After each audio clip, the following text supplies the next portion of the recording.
Shalom uvracha, Be'ezrat Hashem na'aseh ve'natzliach. Et Amen. aujourd'hui, bien entendu, nous parlerons de Purim avec la notion qui correspond à sa profondeur avec l'aide d'Akadosh Baruch Hu. D'une manière générale, le monde est partagé en deux degrés, les lumières et les contenants, ce qu'on appelle Orot Vekelim. Orot Vekelim, vous connaissez un petit peu, c'est le nom de notre Amuta, et c'est donc pas par hasard qu'on a donné ce nom, c'est justement parce que nous devons associer les lumières avec les contenants qui correspondent à ces lumières pour les contenir, pour les diffuser dans ce monde. Alors je vais commencer tout de suite par un texte du Rashash, Rabbi Shalom Sharabi Alav Shalom, un des plus grands kabbalistes, qui dit que Yemé Apurim Ugdulatam Harama, il utilise les quatre lettres du nom de Dieu, vous voyez ici en haut, que les jours de Purim, avec leur profondeur, leur élévation, Noda ou Mefursam Godel Aratanes Shenigala al Am Israël Bayamim Ahem ou Bazman Hazeh. Nous savons que la grandeur du miracle qui est apparu au peuple d'Israël dans le passé et dans le présent. Veut dire le Rav, Midei Shana Beshana, chaque année, à la même période, au même jour, Hayamim Niskarim Venaasim. Il est écrit dans la Megillah elle-même que les jours de Purim sont rappelés et sont remis en action.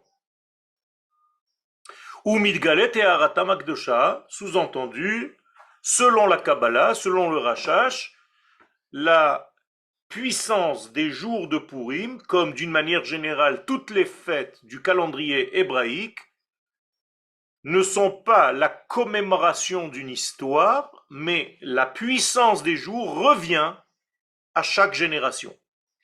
Autrement dit, la semaine prochaine, quand on va fêter Purim, on aura la même puissance, le même éclairage en potentiel que le jour où ça s'est passé du temps de Mordechai et Esther.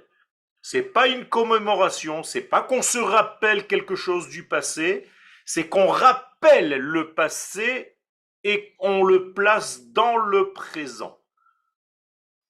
Moralité, la puissance des jours existe avant même la fête qu'on va en faire. Ça veut dire que la puissance de Purim existait dans le monde depuis la création du monde, et Mordechai et Esther ont su capter l'énergie qui circule dans l'univers ce jour-là. Et c'est comme ça qu'ils ont fait en sorte d'inverser le processus d'un pogrom à une petite Géoula.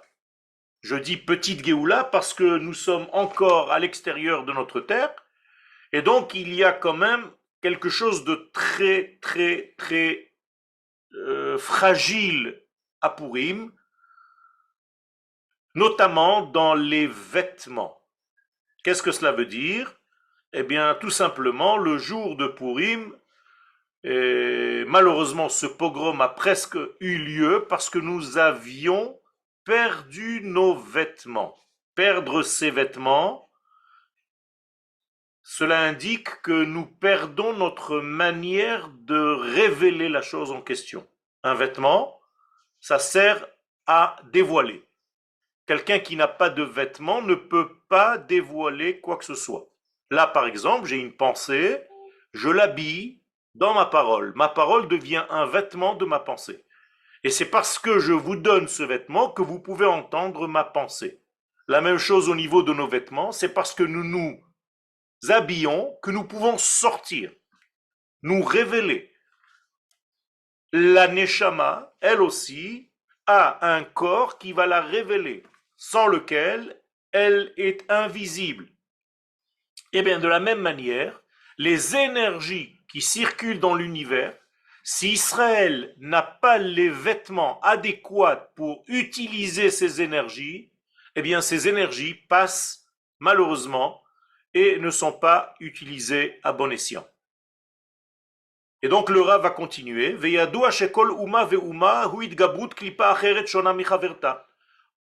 chaque nation du monde représente une écorce pour le travail vis-à-vis du travail du peuple d'Israël. Autrement dit, nous sommes choisis en tant que nation pour révéler, pour être le vecteur de la volonté divine dans ce monde. Nous avons un message à faire passer à l'univers et ce message est embrouillé par des ondes qui viennent éteindre, faire un écran pour séparer la source de l'énergie de ce message et le message lui-même. Les nations du monde jouent ce rôle, malheureusement. Elles essaient d'éteindre ou de brouiller l'émission divine qui passe par Israël. C'est clair ce que je suis en train de dire? Quand vous écoutez une émission, s'il y a des ondes qui viennent perturber l'émission, vous allez voir que l'émission s'arrête. Vous allez entendre autre chose. Eh bien, les nations du monde représentent des écorces pour essayer de brouiller l'émission divine passant par Israël. Et c'est face à tous ces écrans-là que les fêtes ont été mises en place dans le calendrier hébraïque. C'est-à-dire que chaque fête vient pour se mettre au-dessus d'un écran représenté par une nation, par un exil, et lorsqu'on dépasse cet écran, lorsqu'on le coupe, lorsqu'on l'enlève, eh bien l'émission va passer. Et donc, le Rav va donner une explication, un exemple.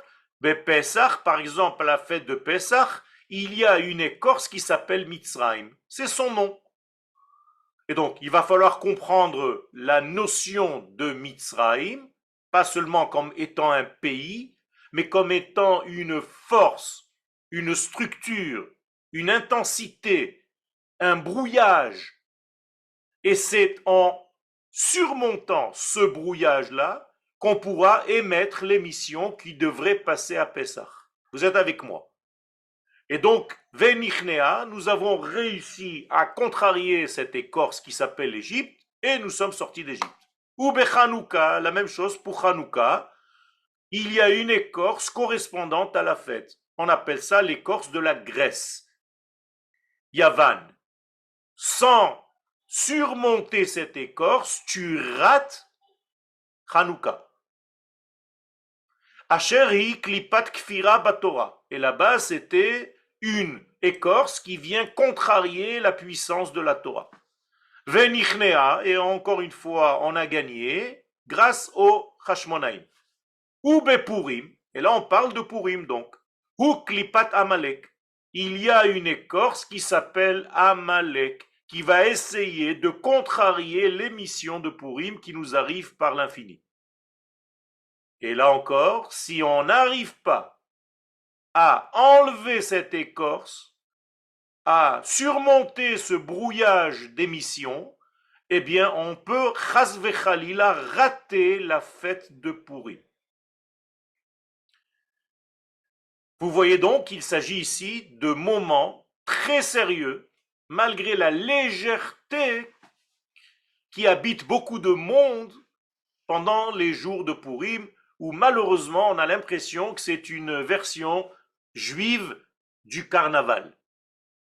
Alors ça n'est pas le cas du tout.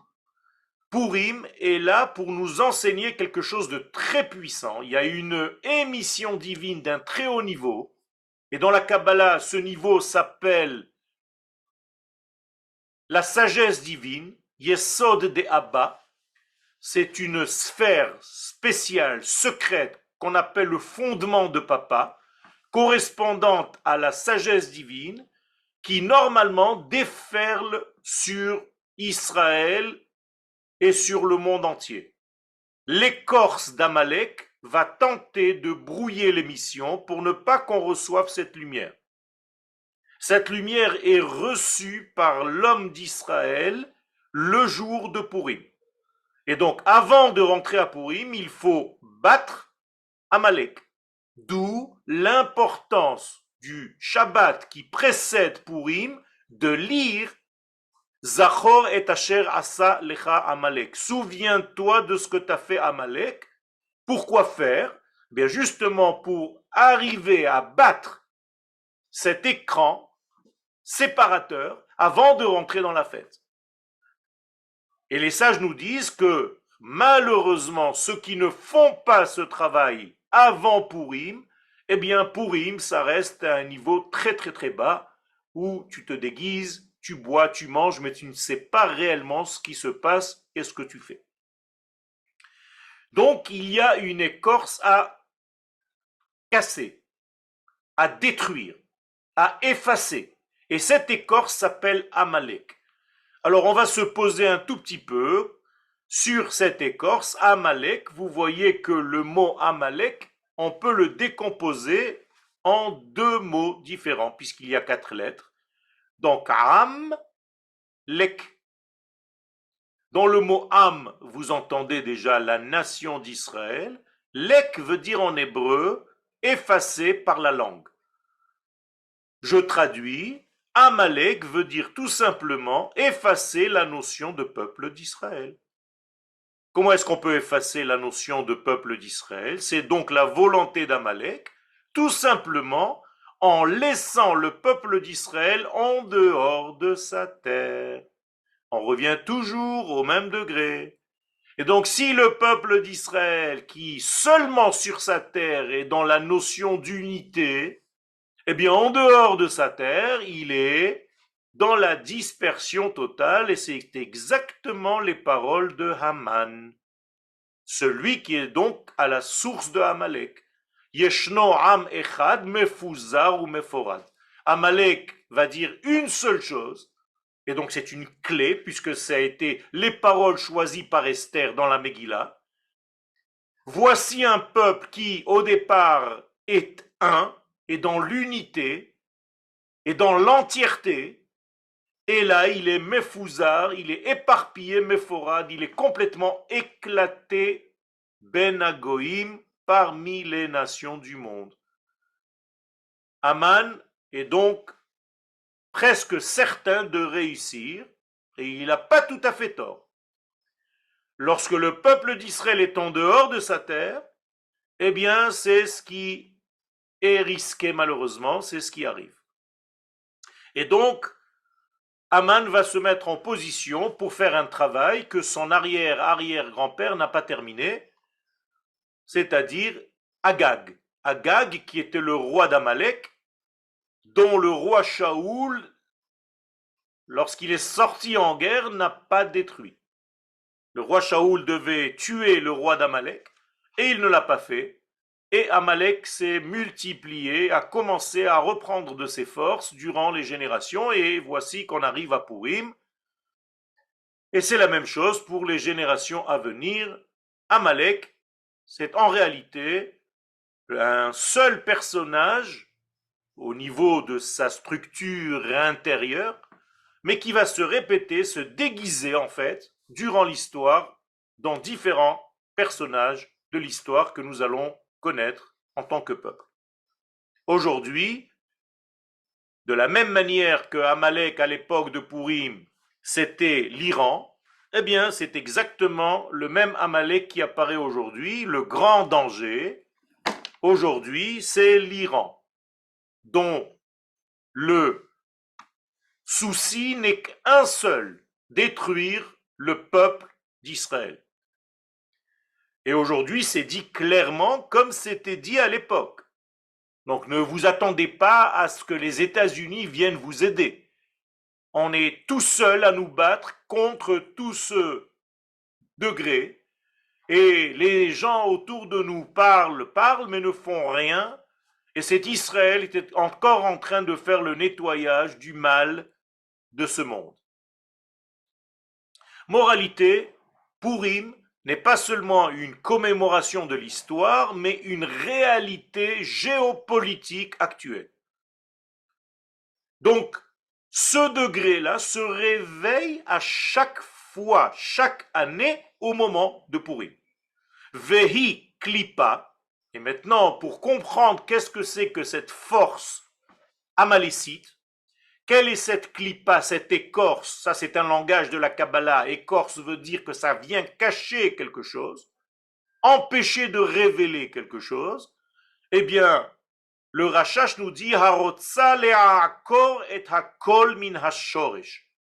Ça veut arracher le tout, l'entité d'Israël, le concept Israël depuis la racine, velifgom chas veshalom bishmo shel hakadosh baruch hu, ce qui équivaut à éteindre le nom d'Hachem. Le nom d'Hachem, c'est sa volonté qui se diffuse sur terre.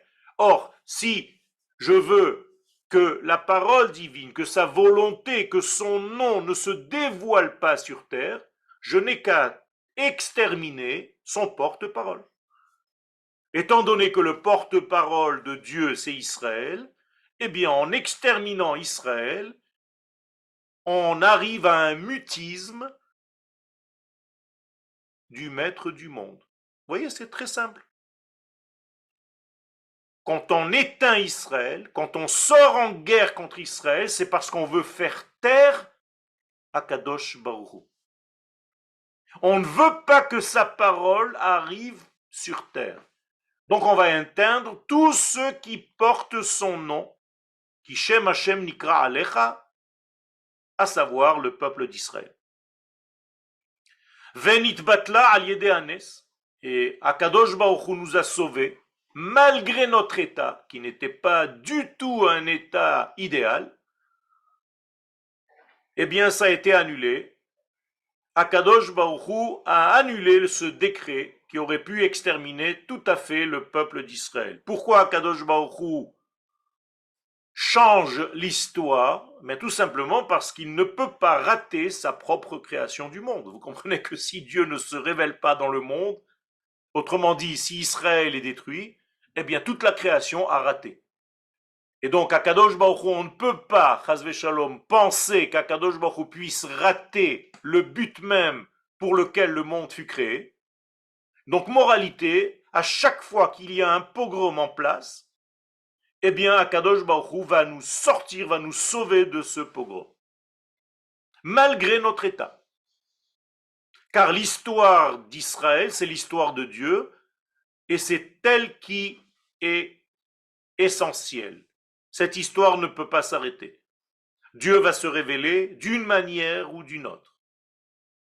Et donc, si ça ne se dévoile pas d'une manière claire, eh bien, ça va se dévoiler d'une manière très habillée dans la nature. Vekatav morenu arashash zia. Et donc, le Rashash nous dit que sa volonté et que sa mémoire nous protège. Beakdamato le Purim, comme lettre d'avance sur son livre concernant Purim, chez Kvar Gavra Akdusha Bapa Marishona al Yede Klipat Haman, que, étant donné que la lumière d'Israël a déjà vaincu la Klipa de Haman, eh bien, chaque année, ça va se repasser de la même manière. Donc, nous sommes rassurés. La lumière d'Israël est très puissante le jour de Purim. Donc, il faut utiliser ce jour-là, ces 2 jours-là, pour combattre nos ennemis à toutes les générations. Je ne parle pas seulement de l'ennemi extérieur dont je vous ai parlé tout à l'heure, à savoir l'Iran, ou le Hamas, ou toute la clique de toute cette racaille, mais en même temps, notre Amalek intérieur, c'est-à-dire nos doutes. Dès que vous êtes dans une situation de doute, le mal commence à circuler et à pénétrer, à glisser à l'intérieur de l'être. Pourquoi? Mais tout simplement parce que le doute est une faille dans l'entièreté de la Emouna. Or, nous devons avoir une Emouna Shelema. C'est pas par hasard qu'on dit une Emouna Shlema. Pourquoi? Parce qu'il y a des degrés dans la Emouna. Ceux qui n'ont pas de Emouna Shlema, d'une certification complète, eh bien, ça laisse des failles, des fissures, à l'intérieur desquelles, par lesquelles se diffuse le doute, le refroidissement, la peur, l'angoisse et tout ce qui va avec. Moralité, tout ce qui concerne Amalek vient détruire une seule chose, c'est la notion de peuple d'Israël. Et si nous mettons en relief, en exergue, la notion de peuple d'Israël, de klal Israël, si nous revenons au tout, à la Torah du tout, vous savez qu'aujourd'hui, la Torah du tout, c'est la Torah de la Kabbalah. La Torah qui n'utilise pas la Kabbalah est une Torah individuelle qui s'occupe de l'interdit ou de l'autorisé chez la personne individuellement parlant. Je veux parler d'une religion. Or, la Torah de la Kabbalah, c'est l'antithèse, c'est le médicament à la religion. On est tout sauf une religion. Et il faut faire très attention parce que le judaïsme de l'exil est devenu une religion. Parce qu'il n'a pas pris en compte l'élément du territoire. Et donc les rabbins de l'exil ne s'occupent que des naissances jusqu'à l'enterrement. C'est tout ce qu'ils font, avec les fêtes juives. Mais les notions d'armée, les notions de terre, les notions de klal, ils ne les ont pas, forcément. Ils sont en dehors de la terre, donc du côté géographique.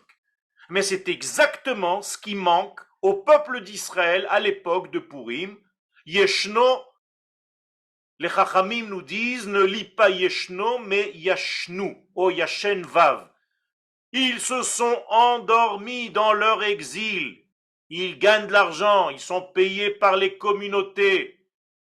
Ils ont peur de quitter leur exil, c'est trop confortable. Et donc, malheureusement, il y a toujours un Haman et un Achashverosh. Bien entendu, on va changer les X et les Y. Hein. C'est toujours le même exercice, mais on va vous changer les chiffres. Mais les gens ne comprennent rien. Ribono shel olam. Et je me pose la question, comment on peut encore fêter Purim à l'extérieur d'Israël? Ça s'appelle en français l'ajeb. Je comprends pas. Je comprends pas. La cause même de Purim et du pogrom qui devait venir, dit Rabbi Shimon Bar Yochai dans la Gemara de Megillah, c'est parce qu'il préférait manger et se réjouir d'un repas chez l'Oto Racha. Chez Nehenu Miserudato chez l'Oto Racha. Vous savez ce que ça veut dire? Ça veut dire qu'il préfère manger du pain, de la viande à l'étranger, pas sur la table du roi en Eretz Israël, mais manger la nourriture des nations du monde et avoir du plaisir de ça, au lieu de consommer la consommation de leur propre terre. Et pour ajouter à la fête, il dit encore autre chose, Rabbi Shimon Bar Yochai, Sheishtachavu latselem. Ça équivaut à quoi? À se prosterner à un Dieu qui est autre que le Dieu d'Israël. Parce que lorsque vous vivez à l'extérieur de votre terre, eh bien c'est comme si vous vous prosterniez à un autre Dieu. Car chaque tfila est obligé de passer par des princes de l'autre nation dans laquelle vous êtes, chez laquelle vous êtes, et ne pas passer par Akadosh Baruch Hu directement. Et ça s'appelle de la Avodah Zara. Dès que j'ai un intermédiaire quelconque, eh bien, je ne sers plus Dieu directement, je sers l'intermédiaire, et c'est la plus grande des interdictions. Moralité, l'histoire de Purim, elle est très claire. Cette clipa, une fois qu'on l'a combattue, on a la possibilité de la combattre aujourd'hui. Alors, je vous conseille un petit acte symbolique. Le jour de Purim, vous prenez un petit bout de papier, vous écrivez à Haman et à Amalek, vous mettez du vin et vous écrasez ça à l'extérieur de votre maison. C'est le Ben Ishraï qui faisait cela, et il nous dit de le faire, et en faisant ce travail-là, tu mets du vin rouge sur le petit bout de papier, tu l'écrases avec tes pieds, et tu cites un verset, Tenu Shechar Le'oved. Donnez du vin pour détruire le souvenir d'Amalek à l'intérieur de votre être, pas seulement l'histoire de Purim extérieure. Autrement dit, nous sommes censés être après Purim à un autre niveau que nous l'étions avant Purim. Si tu sors de Purim pour revenir à la vie que tu avais la veille de Purim, tu n'as rien fait. Si tu sors de Pessah avec le même niveau que tu avais la veille de Pessah, eh bien les Anglais et les Américains, ils ont raison, pass over. Ça t'est passé au-dessus de la tête, c'est comme ça qu'ils appellent Pessah, pass over. Et nous, on ne veut pas de pass over, on ne veut pas que les fêtes nous passent sur la tête, on veut les vivre et on veut utiliser la puissance divine qui circule dans l'univers les jours de Purim. Et là, on va commencer dans les Likutei Halachot de Rabbi Nathan, l'élève de Rabbi Nachman de Breslev. Cette année, je voulais vous montrer comment la Chassidoute Breslev parle de Purim. Achizat Haman, Haya Mipgam Etzadat. Sachez que Haman a utilisé la même force que le serpent avait utilisé au départ de l'histoire humaine. Étant donné que toute l'histoire humaine a commencé par une invitation au restaurant, le serpent a invité Chava au resto. Il lui a offert Etzadat Tovera à la place de Etzachaim. C'est même les sages dans la Gemara vont nous dire où est-ce qu'on va trouver Haman dans la Torah alors que Haman n'est pas dans la Torah. Comment on peut trouver le nom de quelqu'un dans la Torah alors qu'il n'est pas, il est après la Torah. La Torah s'est déjà terminée quand Purim a eu lieu. Alors comment tu veux trouver un homme qui s'appelle Haman dans la Torah? Eh bien c'est très simple, les Chachamim vont nous dire que Haman dans la Torah est situé au même endroit où le serpent va commencer à séduire Ève, la première femme. Est-ce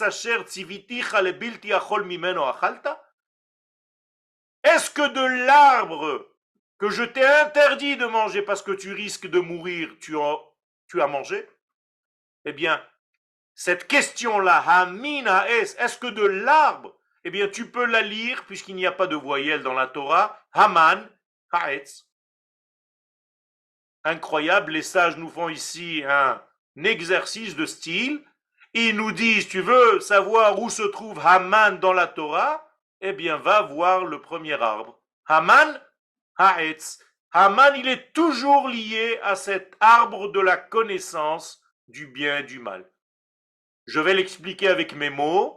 Haman, c'est donc la source de Amalek qui empêche l'homme de vivre selon les critères divins. Il va le pousser à vivre selon les critères de sa propre intelligence, ce qu'on appelle l'arbre de la connaissance du bien et du mal. Avec des mots simples, c'est toi qui vas décider des valeurs du bien et du mal. Incroyable. Nous avons une Torah où Akadosh Baruch Hu nous dit qu'est-ce que le bien, qu'est-ce que le non-bien.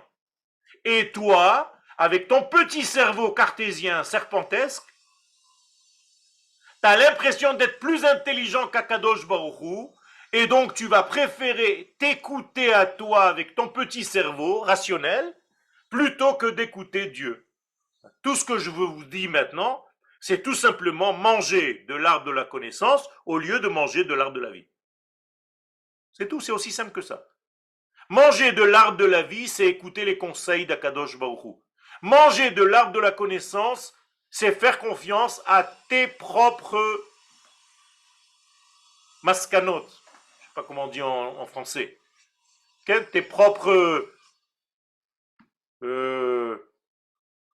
lorsque tu es arrivé à une certaine conclusion dans ta tête. Rabotaï, cette faute du premier homme, de Ève, de Chava, se répercute tout au long de l'histoire. Pourquoi vous croyez qu'à chaque fois qu'il y a une fête, nous sommes autour d'une table? Parce que les Juifs aiment manger?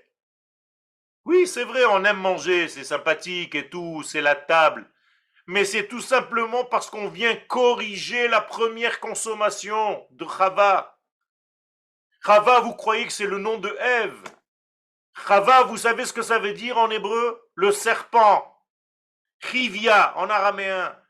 Ça veut dire que toutes nos consommations dans ce monde, c'est pour corriger la première consommation qui nous a fait tomber dans le monde du serpent, dans le monde du rationnel, dans le monde de la logique humaine. On a quitté la vie pour commencer à réfléchir. Eh bien, Rabbi Nathan nous dit, sache que Haman vient du même degré de l'arbre. Etz Hadda'at. Alors en français, ça ne veut rien dire, l'arbre. Mais en hébreu, Etz, c'est le masculin de Etza. C'est un conseil au masculin. Ça veut dire que lorsque tu manges, ils n'ont pas mangé des arbres, c'est pas des mangeurs de plantes. Il faut arrêter avec toutes ces bêtises. Adam Arishon, Chava ont consommé une volonté qui était contre la volonté de Dieu. Une etza, un conseil qui n'était pas celui de la vie. Etz, masculin, etza, féminin.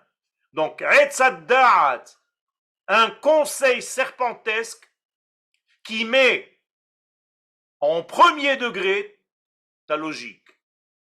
Eh bien, Haman vient de là-bas. Donc, où se cache, où se niche Haman? Eh bien, dans notre cerveau à tous. Et aujourd'hui aussi. Les décisions que tu prends dans ta vie, est-ce qu'ils viennent de ta propre pensée ou est-ce qu'ils viennent de la volonté de Dieu qui gère la vie? Et là, le Chacham nous dit que Moshe Katvu Chazal, Haman min ha-Torah minayin. D'où est-ce qu'on connaît Haman de la Torah? Shene'emar Hamin ha'etz. Voilà. Haman, vous donnez à lire à un enfant le Sefer Torah, il n'y a pas de ponctuation, il va vous lire Haman. Même s'il est écrit là-bas Hamin. Parce qu'il ne sait pas encore lire. C'est tout au début de Bereshit. Hein? On n'a même pas commencé l'histoire humaine encore. Donc Haman se cache là-bas. Donc Haman se cache à la racine même de l'histoire humaine. Donc Haman se cache pour détruire l'histoire divine qui passe par l'histoire humaine. Donc Haman, c'est le serpent.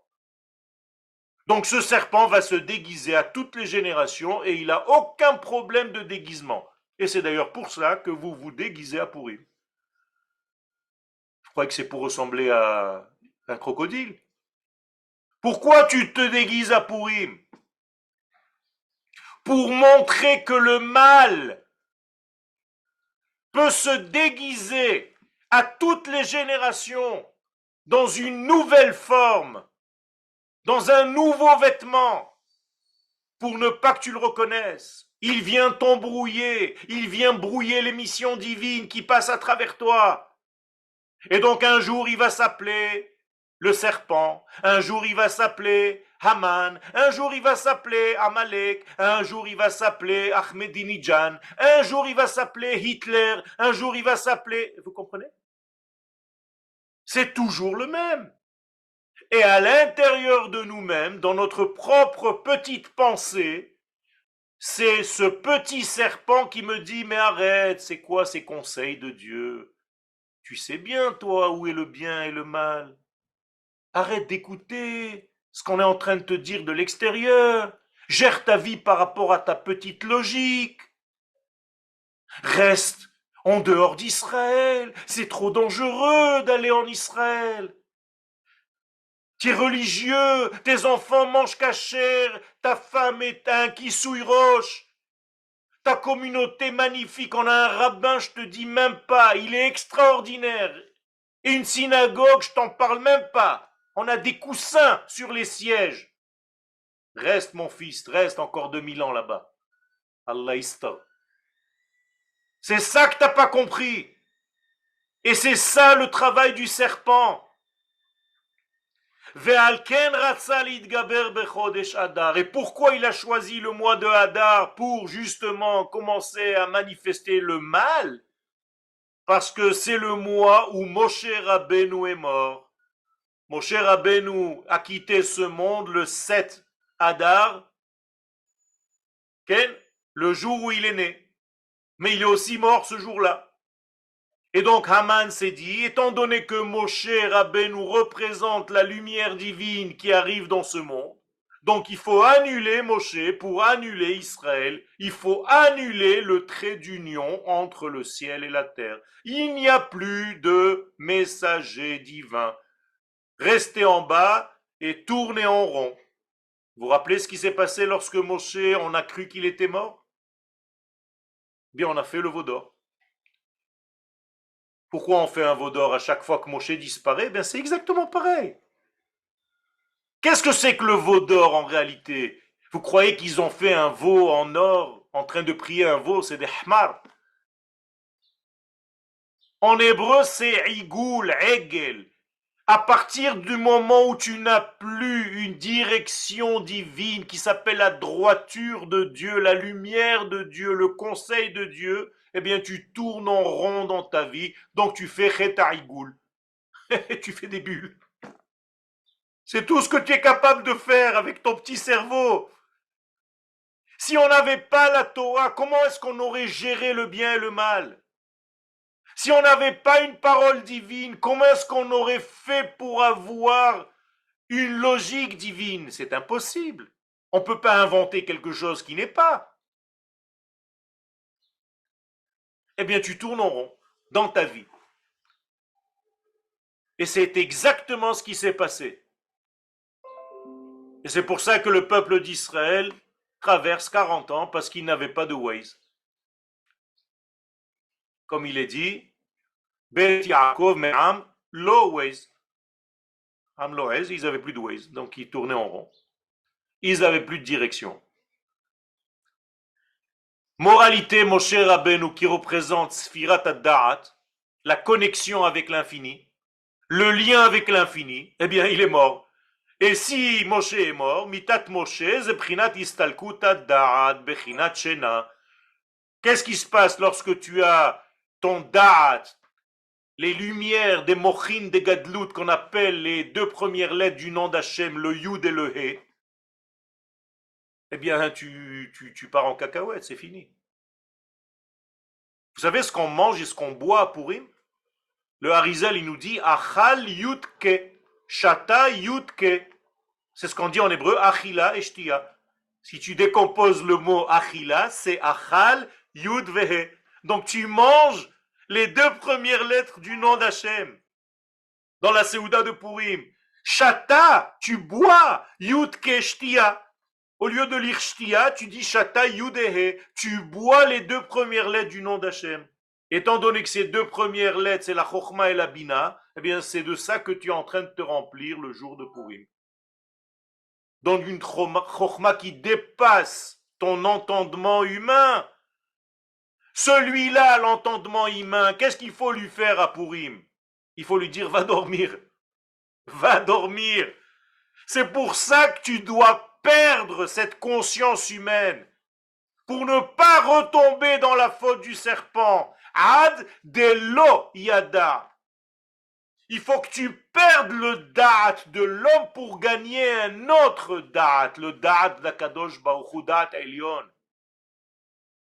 Et comme on n'est pas capable de le faire, eh bien on est obligé de se parfumer. C'est pour ça que dans les magasins il est marqué vin et spiritueux.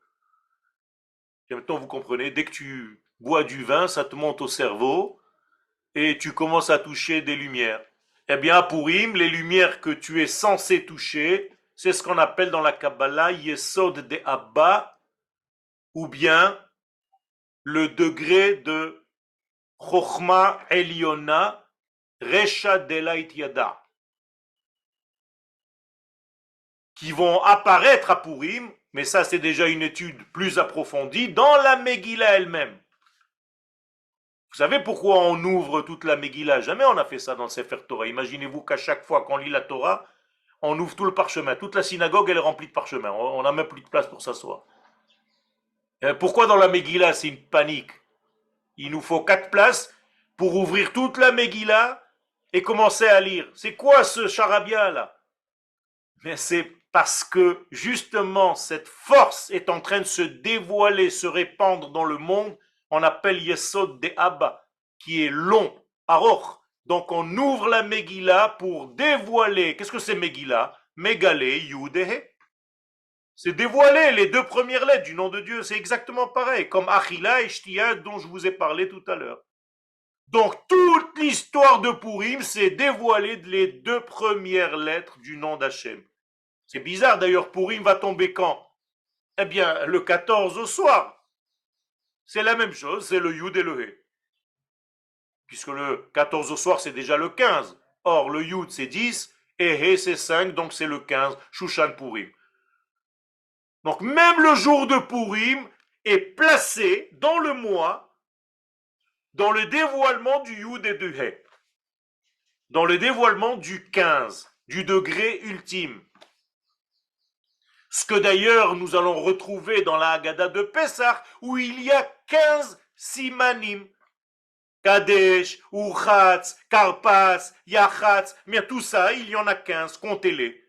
C'est toujours la même chose, c'est toujours la même histoire. Et Pessah va se passer aussi le 15, 14 au soir.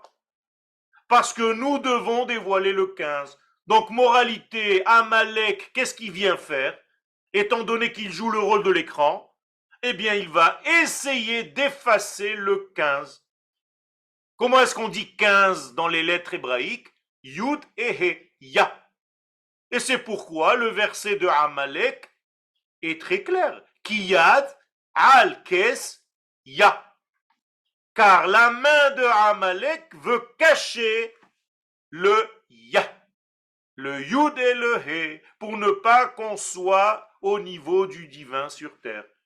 Pour qu'on soit sur terre déconnecté des valeurs de l'infini.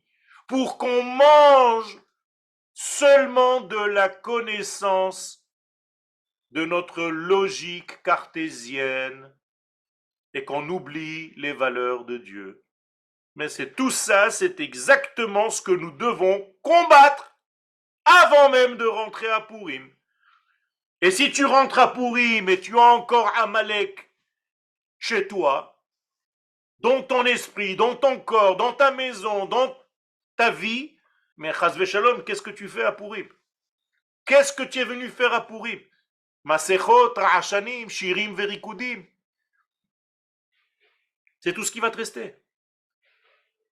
Tes déguisements, tu vas passer 2 mois, 3 mois à choisir des déguisements pour les enfants parce que tu ne sais même pas quel est le sens de la fête. C'est tout ce qui te reste.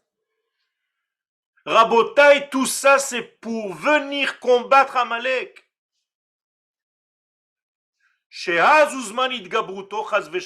Et lorsque, chas Shalom, on a perdu cette force de Moshe Rabbeinu, comme il s'est dit, ce fameux Haman, eh bien, on peut devenir fort dans sa tête. On va dominer Israël, on va détruire Israël, on va les acheter. Qu'est-ce que ça veut dire on va acheter Israël? Mais tout simplement, on va prendre le royaume d'Israël à la place d'Israël lui-même. Ce qu'on appelle la sphira de la Malchoute. Au lieu qu'Israël dévoile Dieu, la royauté de Dieu sur terre, eh bien, c'est donné à une autre nation, puisqu'Israël ne fait pas son travail, puisqu'il est en exil, puisqu'il n'a rien compris au film, eh bien, on va lui voler la royauté de Dieu, et c'est nous qui allons le dévoiler. Vous avez compris ce que ça veut dire? On appelle ça en hébreu Olam Hatmurot, le monde des changements. Toi, tu ne joues pas ton rôle, je te vole ton identité pour moi maintenant devenir ce que toi t'aurais dû être. Rabotaï, c'est exactement ce que font les Palestiniens aujourd'hui. Ils n'ont ni histoire, ni drapeau, ni rien du tout. Ils se sont tout inventés parce qu'Israël a commencé à s'oublier lui-même. Donc ils se sont inventés une histoire. Eh bien, à toutes les générations, c'est pareil. Et c'est pas par hasard que la Gemara nous dit Ma'amid alehem melech shekzerotav kashot mehaman ou machziran lamutav. Jusqu'à leur mettre un roi qui a les mêmes valeurs que Haman, donc valeur de réveil. C'est un réveil. Haman est un réveil. Le 7 octobre était un réveil. Si tu n'as pas compris et que tu retombes dans les mêmes systèmes et des mêmes organisations qui sont en train de faire des grèves. Tu n'as rien compris à l'histoire. Je suis là pour te donner la Géoula et tu es en train de jouer un jeu dangereux qui va coûter malheureusement la vie à tes soldats. Réveille-toi Israël. Yeshno. Première parole de Haman. Ils dorment. Yashen. Elohim shel ele. Yashnu. Ils se sont endormis. Rabotaï, c'est pas anodin. La première parole de Haman, c'est ils dorment. Et si tu dors, moi je vais me réveiller, je vais faire le travail à ta place. Je vais te voler ce qui t'appartient, c'est-à-dire le royaume de Dieu.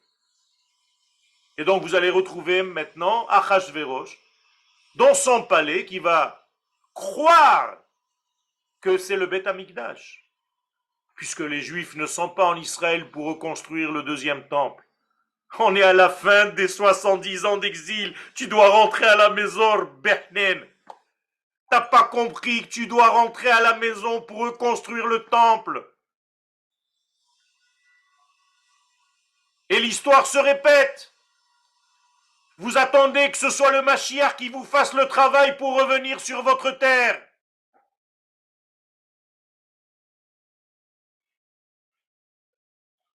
Eh bien, si tu ne fais pas ça, eh bien, Achashverosh, il va commencer à dominer. Il va commencer à prendre confiance en lui-même. Et croire que le temple qui devait être à Jérusalem, il peut être maintenant à Suse. Là, on s'use bien. On est complètement usé. Et il va non seulement croire que le temple est le sien, mais il va imiter le trône du roi Salomon. Il va se faire fabriquer un trône. Il va utiliser les instruments et les ustensiles du Beth Amikdash. Il va s'habiller lui-même avec les vêtements du Kohen Gadol. Vous saviez ça? Qu'est-ce que ça veut dire tout ça? Mais ça veut dire tout simplement ce que je vous ai dit au début du cours. Tu as perdu ton vêtement. Tu as perdu ce qui te permet de faire apparaître Dieu. C'est ça le vêtement. Eh bien, c'est moi qui prends ces vêtements maintenant. Tu n'es plus le porteur du message divin. C'est moi maintenant. Vous comprenez comment c'est grave? Ils nous ont déshabillés. D'ailleurs, le Midrash nous dit qu'ils faisaient travailler les filles d'Israël nues le jour du Shabbat pour venir servir comme serveuses. Maintenant, vous comprenez pourquoi? Quoi, c'était pour les voir nues?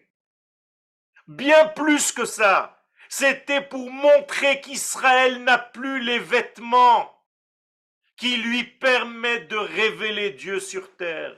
Aïe, aïe, aïe, aïe, aïe. Et donc les filles d'Israël qui représentent le royaume d'Israël, la royauté, puisque la royauté c'est une femme, c'est une malchoute. Eh bien lorsqu'elle est nue, ça veut dire que le royaume d'Israël ne peut plus être un royaume. Donc on va voler ce royaume. Et c'est nous qui allons devenir les rois. Donc Dieu va changer son épouse pour une autre épouse. Voilà l'histoire de Purim, Rabotai. Je ne veux plus de cette femme. Elle ne fait pas ce pourquoi elle a été créée. Donc je vais la changer par une autre femme, plus belle qu'elle.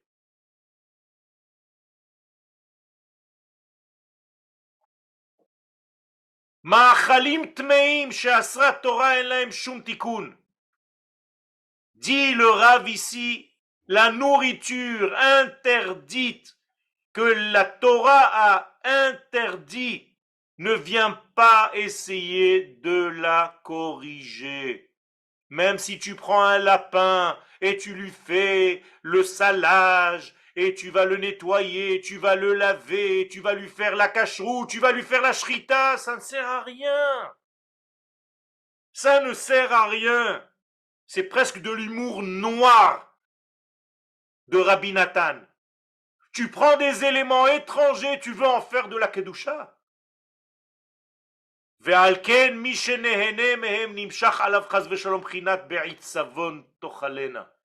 Moralité, si tu essayes de jongler avec ton exil en faisant croire que tu peux vivre une vie d'Israël en dehors de ta terre, sache que tu vas vivre dans la tristesse et dans les nerfs.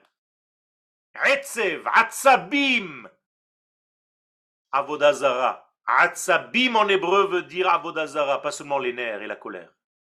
Ça, c'est de la avodazara.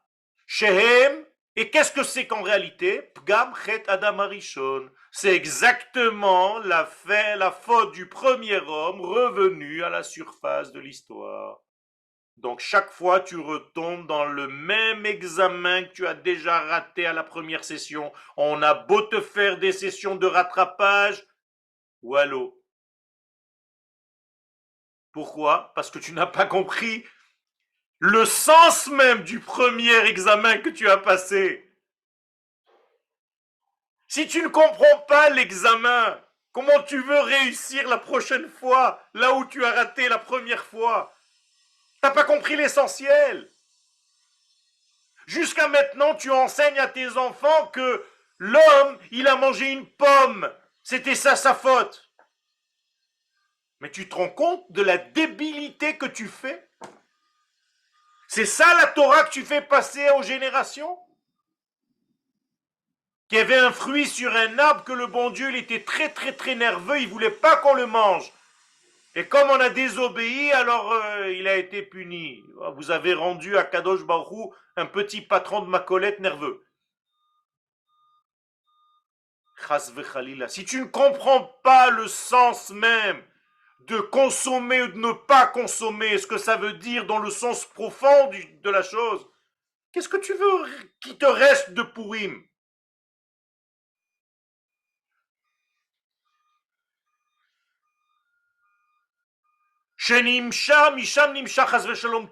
Et c'est de là-bas que tu continues toujours et encore la même impureté. Touma, c'est-à-dire le bouché, complètement. Imperméable. Tamé. Tamé ne veut pas dire impur, mais veut dire imperméable. Tu es devenu imperméable à cette lumière. Chez Memouné Alav Haman Amalek. Et qui c'est qui est responsable de tout ça? Haman, Amalek, regardez, il les met ensemble. Hein. C'est la même chose, on s'en fiche maintenant.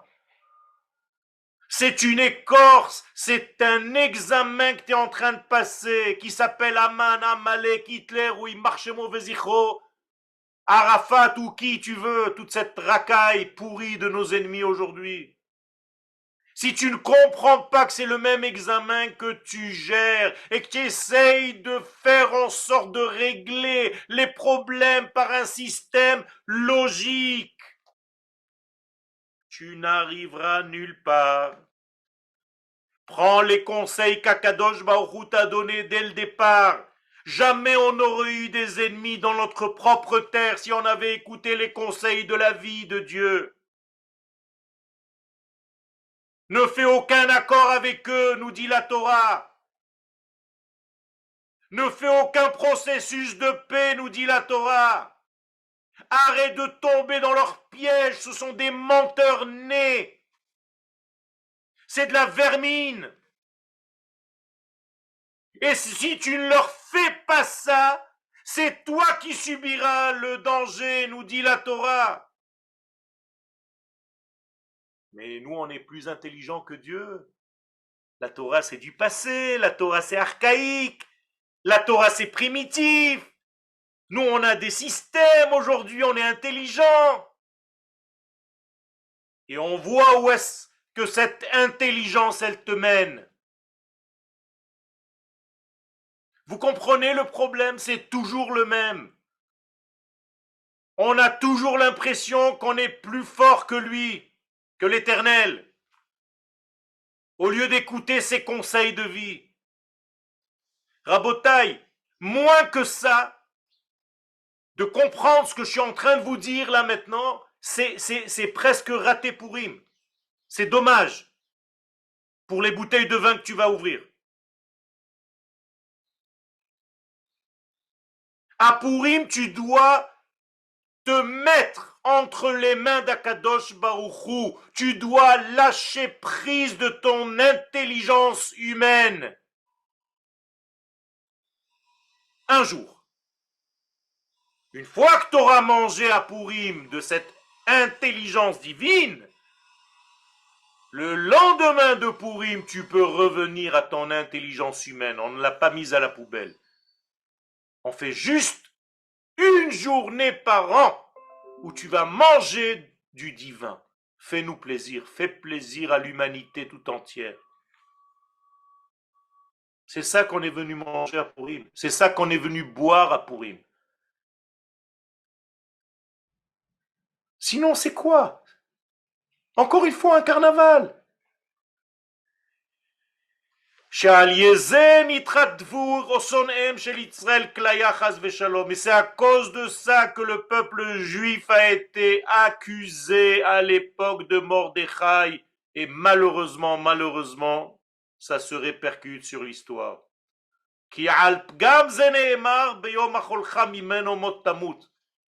Parce qu'il est dit clairement dans la Torah, le jour où tu consommeras de ta propre intelligence, sans avoir mangé d'abord de l'intelligence divine, ce jour-là, tu mourras. 2 fois. Mot, tamout. Mort, tu mourras. Ça veut dire qu'il n'y a pas plus grande mort que de consommer l'intelligence humaine avant d'avoir consommé le désir et la volonté divine. C'est aussi simple que ça. Tu ne peux pas faire confiance à ton cerveau si avant tu ne l'as pas nourri de la nourriture divine, du Etz Chaim. Sinon, chas v'shalom, mot tamut. Le jour même où tu manges, tu risques ta vie. Rabotaï, c'est affligeant. C'est affligeant, c'est trop fort. Alors c'est très sympathique de commémorer l'histoire et de connaître l'histoire de Purim et de connaître ce qui s'est passé. Mais si tu ne comprends pas le but, les tenants et les aboutissants de tout ce système-là, c'est quoi? C'est quoi? Tu vas lire la Megillah, tu vas faire les mitzvot, d'accord, et alors, qu'est-ce que tu as fait? T'as pas compris le sens essentiel, primordial, central.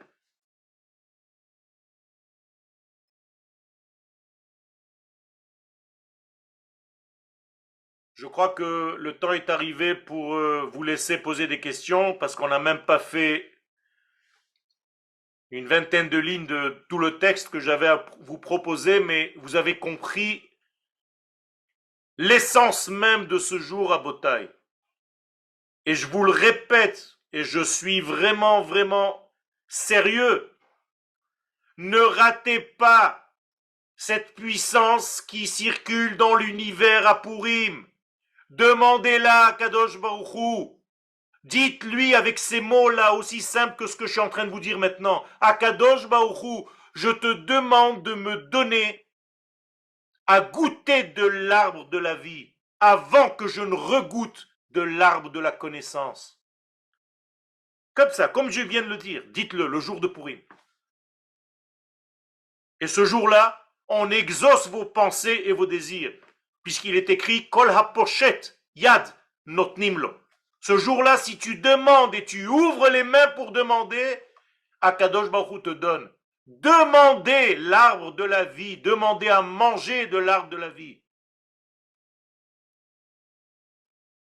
Des questions si vous en voulez. Alors, je rallume les micros. Je rappelle que pour poser des questions, il faut allumer sa petite main jaune. Voilà, vous l'avez dans réaction. C'est un petit smiley. Vous pouvez là-bas allumer ou lever vos mains. Bechavod, Madame Benzimra, vous pouvez rallumer votre micro. Bonjour Yoël. Shalom uvracha. Tu parles d'un jour par an, mais c'est à chaque moment de notre vie qu'on doit toujours être dans le Hetz Hachem. On ne peut pas le faire. On ne peut pas le faire chaque jour parce que les jours de Chol nous font vivre dans un monde qui est complètement naturel, humain. C'est pour ça que je vous ai dit que Purim n'est pas un temps, c'est un jour, c'est-à-dire qu'il dépasse l'entendement humain des jours normaux. C'est un jour où même pas Shabbat, ni aucun jour de l'année a cette même puissance, dit le Hari Akadosh. Donc c'est un jour qui dépasse, c'est seulement là-bas que tu peux te permettre de faire ça. Et le lendemain, tu dois réintégrer ta vie naturelle. Parce qu'à chaque moment, en ce moment, tout dépasse l'entendement. Donc, Aujourd'hui, parce qu'aujourd'hui, toute la période qui marque la fin des temps que nous sommes en train de vivre aujourd'hui, c'est fini. On a court-circuité maintenant l'humain. voilà. Tout à fait. Mais ça, c'est une période tout entière. Là, on parle de Purim. Purim représente en fait la fin des temps. Si, dans ce sens-là, tu as tout compris. Ça veut dire si aujourd'hui, ce qu'on est en train de vivre d'une manière globale, tous les jours, tous les jours, tous les jours, c'est comme si c'était le jour de Purim. Oui, c'est ça. Ce que je Tout veux à dire. fait. Tout à fait. Et c'est la fin des temps, c'est pour ça que à Purim, tout s'habille dans la nature, dans une Megillah, ou si tu lis au premier degré, tu te demandes, il est où Akadosh Baruch Hu dans toute cette histoire? De quoi tu me parles? D'accord. Voilà. Question, Jonathan, je vais te laisser la parole dans une seconde. Avant, il y a une question de Sion François. Comment trouver l'équilibre entre le lâcher-prise et le contrôle de notre Yetzer Hara? Eh bien, le lâcher-prise, c'est un seul jour par an, avec des gens que tu aimes, qui sont autour de toi. C'est le jour de Purim. Tu dois boire juste au moment où tu perds un petit peu la capacité à réfléchir de ton propre cerveau. Après, tu vas te reposer, tu vas dormir. C'est tout. C'est pas la peine de devenir un cochon, ni à parler mal, ni à sortir des grossièretés. C'est ce qu'on te demande de faire. C'est un acte symbolique pour atteindre ce degré où tu te mets entre les bras d'Akadosh Baruch Hu. Question de Jonathan. Bonjour, bonjour. Shalom. Est-ce que enfin, j'ai deux questions. La première, est-ce qu'il y aura moyen de faire la suite du cours bientôt ou même peut-être avant Purim? Bon, ça c'est peut-être plus Jonathan, il y a compliqué. beaucoup de questions. Bechavod. Ah, tu me poseras la question à moi perso. Vas-y, Ok, pose ta question. d'accord. Ok, c'est là. Comme ça. Shalom. Mechila. D'accord, toi. J'ai l'impression que le lâcher prise est effectivement d'actualité et que c'est pas pour rien que Purim c'est maintenant, si je me fais bien comprendre. Tout à fait. Mais j'ai l'impression qu'on est dans depuis les événements qui se sont produits il y a déjà bientôt de cela 5 mois en fait. Dites-moi si je me trompe, ça ressemble quand même vachement à ça ressemble quand même vachement à une grossesse, si je me trompe pas. Et en fait, j'ai l'impression qu'on a eu une période au départ, pendant les 3, 4 premiers mois, une espèce de période où il y avait des grosses montées, des grandes descentes, et moi je comparais ça à des contractions en fait. Et Je vais vous révéler un secret. Moshe Rabbeinu est né lorsque sa maman avait seulement 6 mois de grossesse. Et donc, si on va d'après ta comparaison, eh bien, on est au moment de la naissance même de Moshe, et au niveau historique, et au niveau de l'histoire d'aujourd'hui. C'est-à-dire qu'on est vraiment dans la naissance de ce qu'on appelle le messianisme d'Israël au moment même des contractions et des douleurs de l'enfantement. et Et je celle de vous David. ramène au cours de Martison qui parlait de la Brit Mila de Moshe. Et attaché que tu as beaucoup de questions, il y a beaucoup de gens qui ont des questions. Il y a une question à Rav de Aaron David. Comment expliquer que le Rav Lubavitch Racine ne porte pas ce message? Point d'interrogation. Je ne peux pas parler à la place de quelqu'un d'autre, je peux parler seulement à ma place à moi. Donc même mon Rav qui n'est plus de ce monde, le Rav Yoshua Zuckerman, vous auriez pu lui demander, il vous aurait donné la réponse que je suis en train de vous donner aujourd'hui. Donc je pense que voilà, les choses sont là, l'histoire est en train de nous révéler ses secrets, et le peuple d'Israël doit être sur sa terre pour révéler le royaume de Dieu. Un point, barre. Question de Madame Garibaldi. Oui, bonjour. Je voulais savoir comment t'expliquer, euh, quand on me pose la question, pourquoi tu dis que le judaïsme, ce n'est pas une religion. Le judaïsme n'est pas une religion parce qu'une religion n'a pas besoin d'un espace pour la réaliser. Une religion peut se faire n'importe où dans le monde. lorsqu'il s'agit d'une nation, une nation a besoin d'une terre parce qu'une terre va donner le sens de peuple et le peuple peut ériger un roi, ériger un roi. Donc une religion, c'est des actes religieux qui se font à droite et à gauche dans le monde. Donc c'est tout sauf le judaïsme.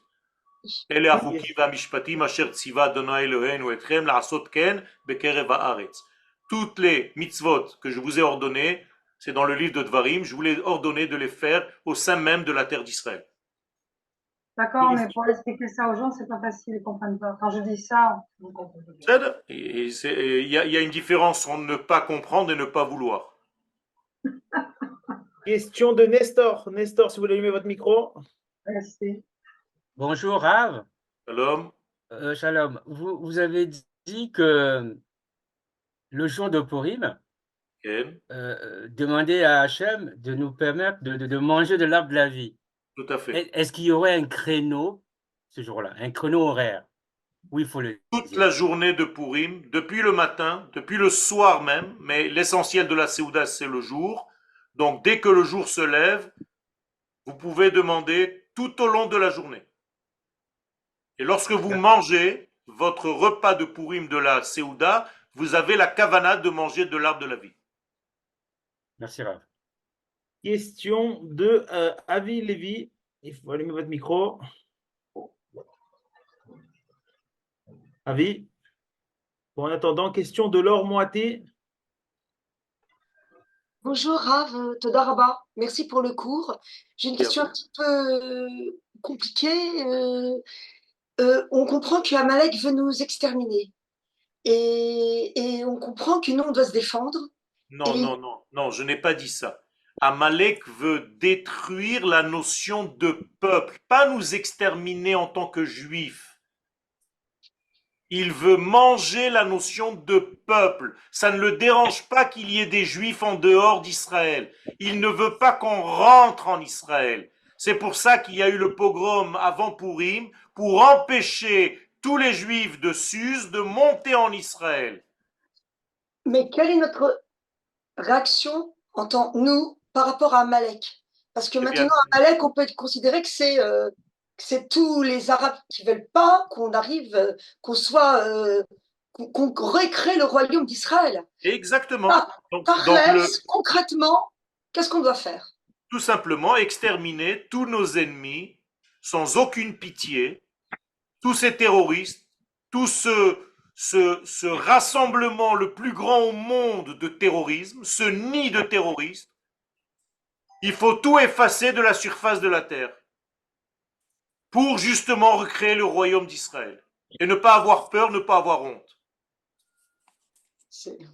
Question de Jonathan. Si le Mashiach, c'est Moshe et David, qu'en est-il de la naissance de David par rapport à celle de Moshe? C'est la même chose. Quand on parle de Mashiach, on parle de la valeur intrinsèque de l'homme, de ce qu'il représente.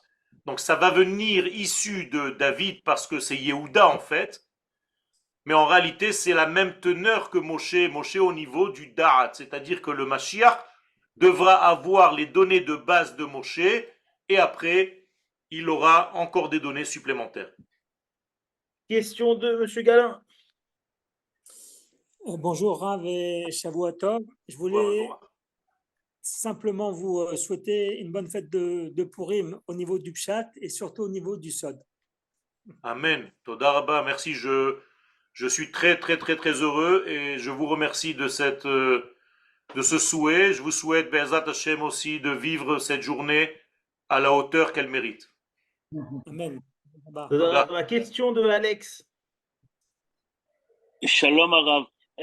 On a l'impression que la fête de Purim, au final, donne une légitimation aux Juifs de Chutz La'aretz en se disant que finalement, même si c'est marqué dans la Torah Aster, Astir et Tanai, que l'Ashgacha d'Akadosh Baruch Hu, elle est même en galoute. Il n'y a pas de souci. On peut être sauvé.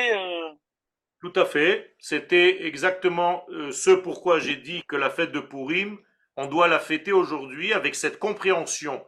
Et la preuve, c'est qu'aujourd'hui, on n'a pas le droit de lire le Hallel à Purim. Pourquoi?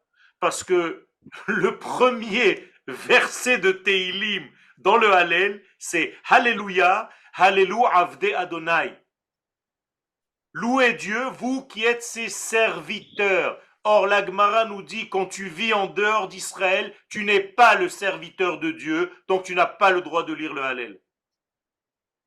Oui, mais on a l'impression d'être quand même sous la protection divine. Donc, vous voyez ce que je veux dire. Bataille qu'il y a une protection divine concernant l'avenir du dévoilement de la royauté d'Israël. Ça, c'est quand on n'a pas d'État.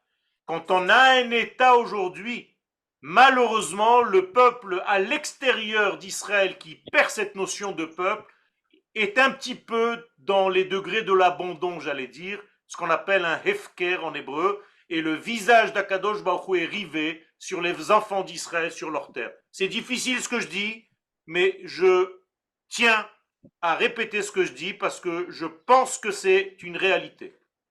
Alors, deux questions. Bien Benoliel, qu'exterminer le Hamas, d'accord, et les Gazaouis pour l'interrogation, et question de Samuel, en Israël, Natsal pour détruire Amalek, comment détruire le Amalek en dehors d'Israël?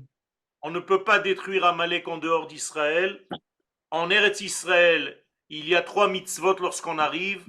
D'abord, ériger un roi. Deuxièmement, détruire Amalek. Et après, construire le 3e temple. Rambam, dans les halachot. Ça n'existe pas d'enlever Amalek à l'extérieur. D'ailleurs, toute l'histoire de Purim, à la fin de l'histoire, ils sont tous restés en exil. Malheureusement, les sages dans la Gemara leur reprochent que le 2e temple a été créé et bâti par des pauvres gens et non pas par les hommes qui devaient le faire. Question de Rabbin Messan.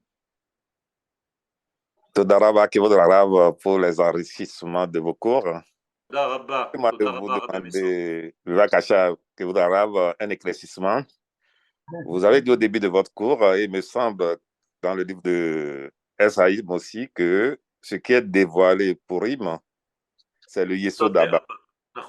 C'est le Yesod d'Abba. Et il s'est dévoilé au moment où nous disons Arava dans l'Amida. Tout à fait. Voilà.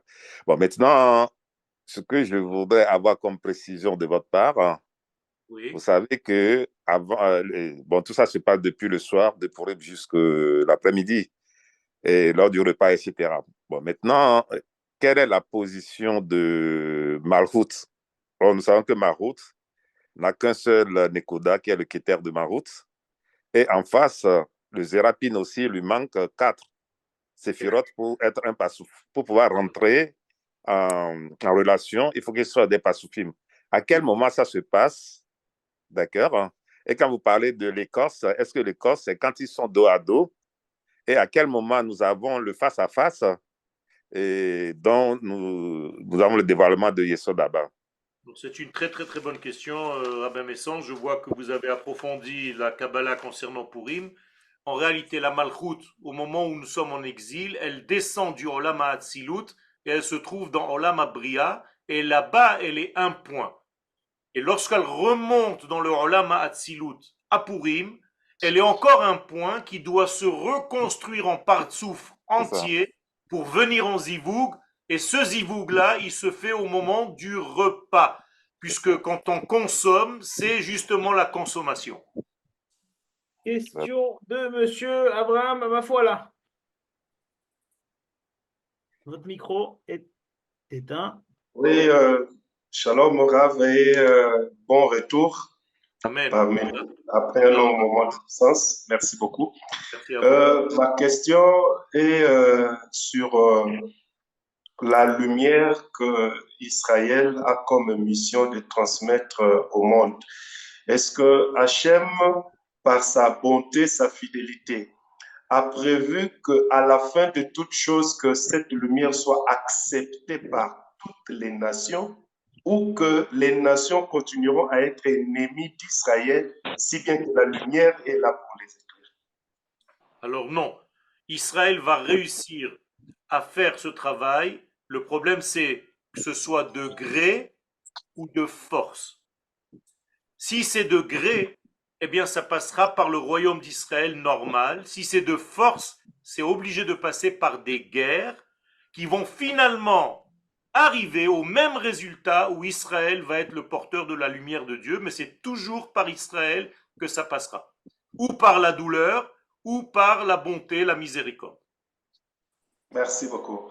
Hop, je vais laisser une dernière question parce qu'il est 12h30 déjà et le Rav doit avancer. Donc, dernière question, Madame Lévy, si vous voulez allumer votre micro. Allumez votre micro. Petit problème technique. Oh. Ça y est. Ah, excusez-moi, non, c'est pas mon nom, mais c'est pas grave. Merci déjà beaucoup pour tous vos enseignements.